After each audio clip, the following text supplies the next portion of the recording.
I'm going to get a chance finally to review these bolt biters from GearWrench. I've got a bolt under this bracket. I'll get some light on it here.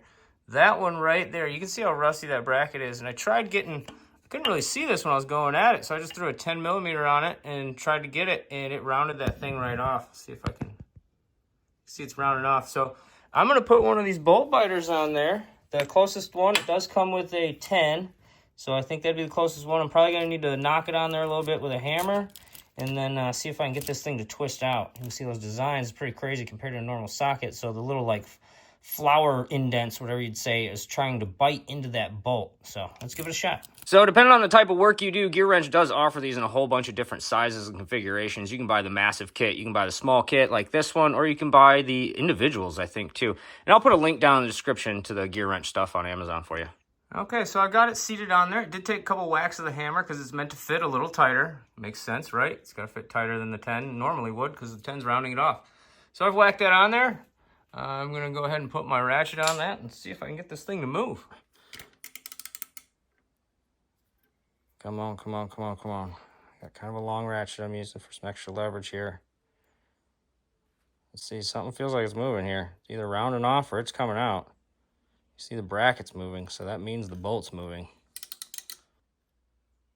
I'm going slow, because remember that metal is already compromised. You go too fast, it's probably just going to strip right through it. I feel something moving there. Oh, now it is loose enough to just do this, and that's going to be out of there in no time. I could probably pop that off. Not quite. It's a little crusty still. Wow, all right. So, bolt biter got me out of a tight situation. That's not an easy spot to get like vice grips into, which would be something I'd normally go with if I've got a bolt head that's starting to round off that I've got easy access to. I would go with usually vice grips on there or a specialty pair of pliers. But with this location, with the engine on a stand right here and this bracket in the way, that really wasn't going to happen.